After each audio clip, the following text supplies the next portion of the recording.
Hello! This is Squid Research Lab. We're a team of researchers studying these fascinating creatures that move through ink in swim form and fire it in humanoid form. We've been observing them day and night, and today we'd like to share our latest findings.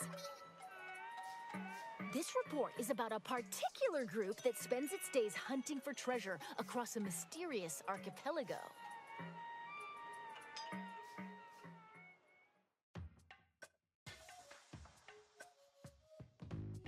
This location, shrouded in fog, is the Spiralite Islands. A trio of swashbuckling musicians called Deep Cut heads there in search of treasure. But a sudden light forces them to make an emergency landing. Their pilot and the protagonist of this game is you, the mechanic. Okay. Hired by Deep Cut for being super handy, it seems the mechanic eventually got roped into treasure hunting too. The treasure in question is scattered across the Spiralite Islands, and Deep Cut has its sights set on it. Kind of looks like a massive-ass map As you to can explore. see, the terrain and environment vary from island to island. The exploration bot, piloted by a member of Deep Cut, can detect where the treasure is. But these islands are also home to aggressive creatures called salmonids. It appears they swarm around treasure and immediately go on the offensive if anyone gets too close.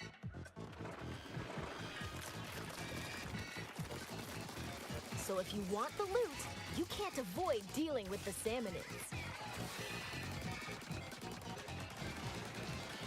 But if you can defeat them, the treasure is yours for the taking. Fend off the ferocious salmonids, and you can get all sorts of items and goodies. Okay. That's treasure hunting in a nutshell.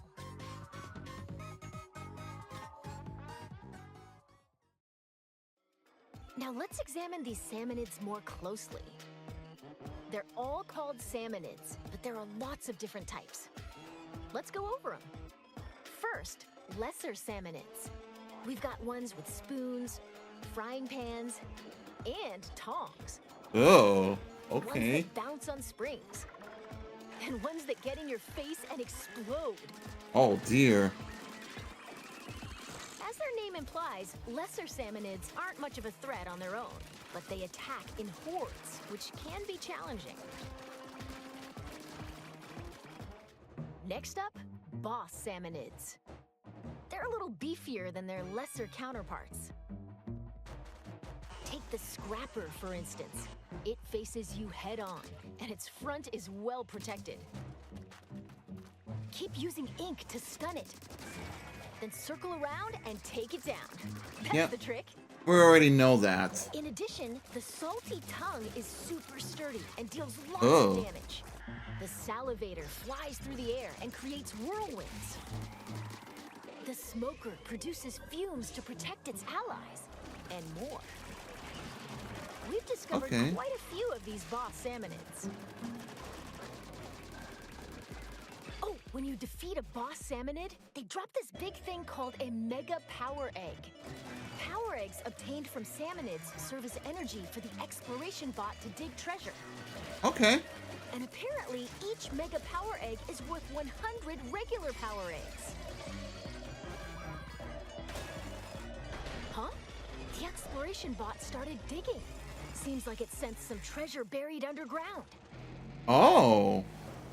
It's kind of like Pikmin 2. Whoa! It's a type of seasoned salmonid. What? This one's the minced Scrapper.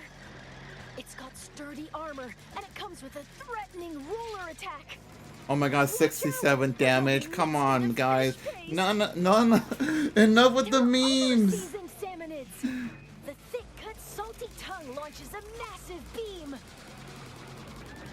The big stack stinger targets you with 3 lasers. There are even more. Okay, this looks very intense. The pinnacle of salmonid evolution. That being said, upon closer examination, they seem to be covered in salt. So maybe the saltier the salmonid, the stronger they are? So that's how salty people get stronger. Phew! After battling salmonids, it'd be nice to relax and just enjoy the ocean view. But we should probably gear up for the next treasure hunt.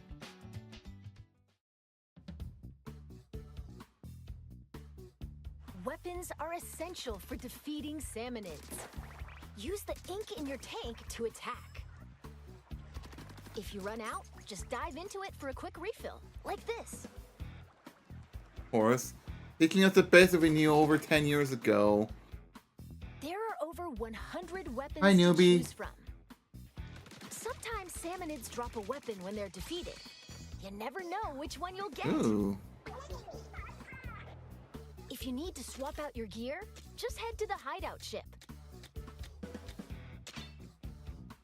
And weapons have levels. The higher the level, the greater a weapon's power.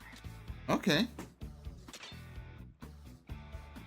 You might even find rare weapons with special powers. So experiment and find your favorite one. Okay, that's pretty neat. Okay, well that ought to be enough for a regular treasure hunt. Let's be real. Salmonids are serious trouble, no matter how you slice it. That's where these come in handy. They're tools developed specifically for dealing with salmonids, called gadgets. Gadgets are powerful devices that can help you fight salmonids, and you can equip 2 of them at the same time. Ooh. Yeah, that's really helpful. They attach to your selected tank. Oh, right! There are 3 types of tanks. The speed tank, power tank, and tactical tank. The gadgets you can use depend on the tank, so let's introduce some of them based on tank type. Okay. First, speed tank gadgets. Blast boot. Leap forward at high speed and attack with a stomp. Okay. Like This a can also be quicker used for version of that, hasty escape. you know. Dash bomb. Launch forward using the explosion from a bomb. You can also move in other directions. Booyarang. Booyah ring. Throw it to strike Do I have to the shout enemies. booyah? It'll stay airborne for a bit, then return to you. Booyah! Next, power tank gadgets. Splatch it. Perform a quick slash in a wide sweeping arc. Okay. Even tough shields don't stand a chance. Ooh, that's gonna be helpful. Lights. Attack enemies with discs that orbit around you. They also coat the ground with ink. Pretty useful, huh? Most of the time. Spin wheel. It swirls and sprays ink while moving, repelling salmonids that come into contact with it. The gadget can also lock on to boss salmonids. Oh, that's gonna be very helpful. Finally, tactical tank gadgets. Shot pot. Once it's set, it'll automatically attack enemies. Don't let your prey get away. Bomb blooms. Link them together, then fire at them for an explosion. Chain as many as you can for a bigger blast. Ooh. Tether whale. Once placed, it connects to your tank with a powerful laser. Any salmonids that come into contact with the laser will take damage. Okay. There are other handy gadgets too. Whenever you use one though, a cooldown begins, so you'll need to wait until you can use it again. Keep that in mind. After all, the first step to becoming an expert gadget user is knowing when to use them. And the true value of gadgets lies in customization. You'll need gadget parts for that. Take this booyarang we introduced earlier, for example. It's got delivery damage up, horizontal area up, stop duration up, multi-rang, Mega Power Egg Collection, and a variety of other parts that you can equip.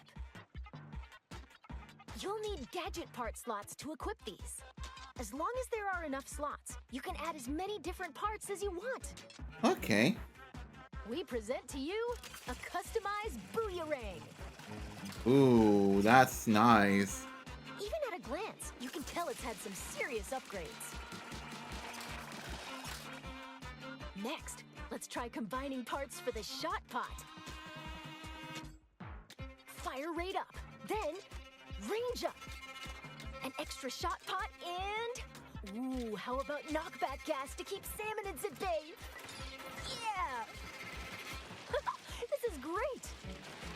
You can also get gadget parts from defeating salmonids. You might even find ones with super high performance. So change up your gadgets with different parts and experiment to find your And that's favorite crazy. combo.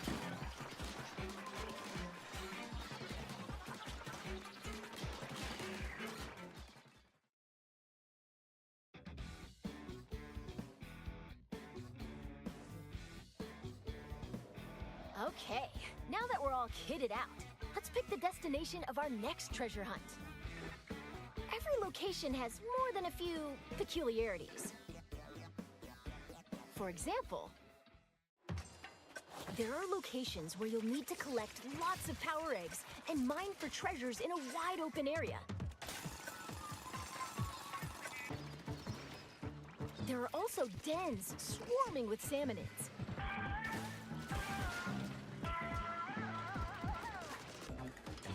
Strange facilities that lock you into using specific gadgets. So there are some challenges to take. And ruins where you'll dig deeper and deeper underground. All sorts of challenges await across the Spiralite Islands.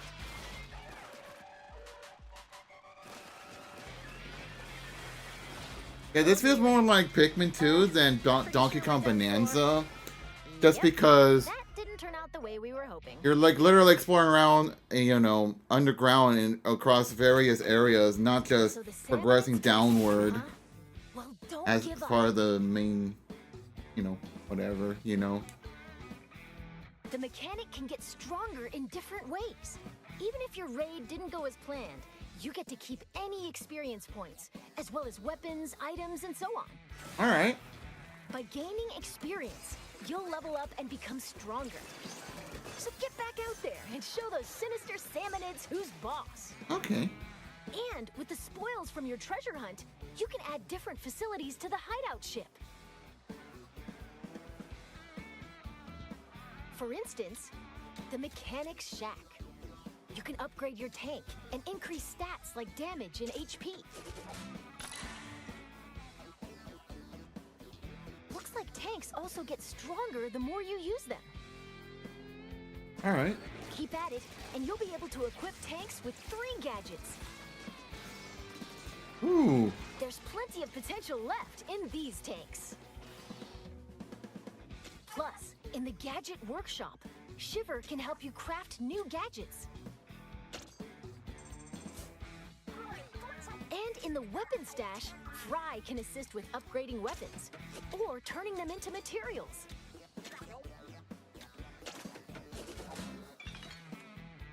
There's more you can do, so build facilities and use them to hone your treasure hunting talents.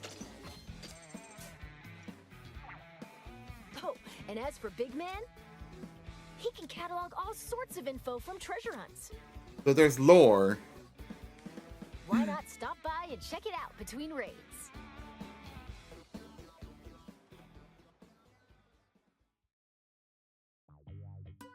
Let's go over some other features that'll make treasure hunting even more enjoyable. First, your outfits. While trekking across the islands, you can obtain outfits with all sorts of designs. Looking stylish is essential, no matter where you are. If you tap Amiibo figures from the Splatoon series, you can get an outfit with a unique design. Okay. And by tapping the new Splatoon Raiders amiibo figures, it seems you can unlock an outfit inspired by each character. Alright. Next, difficulty options. You can change the difficulty at any time. Okay. The only difference is how strong the salmonids are. The loot you get doesn't change, so choose the difficulty that's right for you. Okay. Now, about multiplayer. What?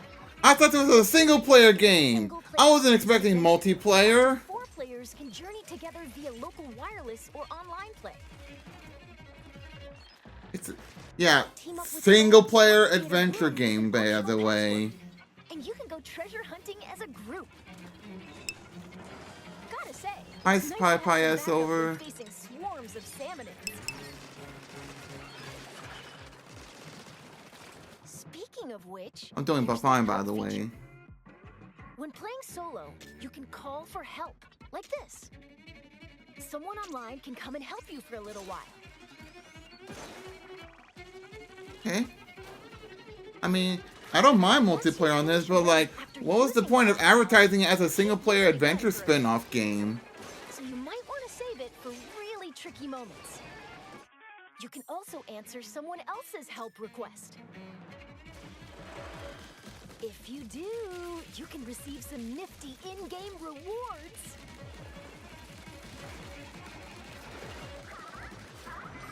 So work together to emerge victorious.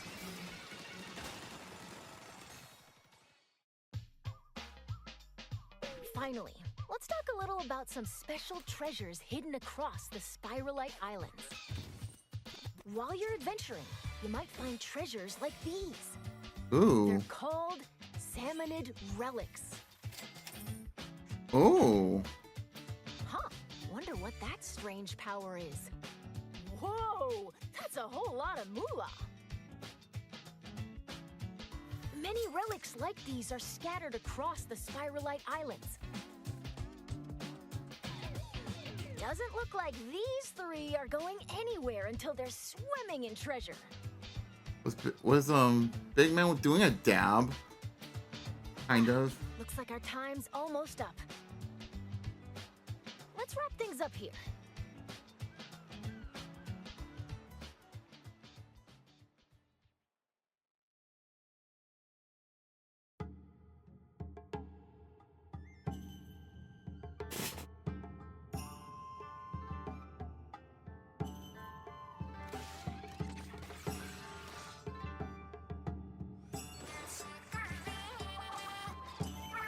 Oh, they got new tracks. Goodness, Of course. there are still so many unknown areas across the Spiralite Islands.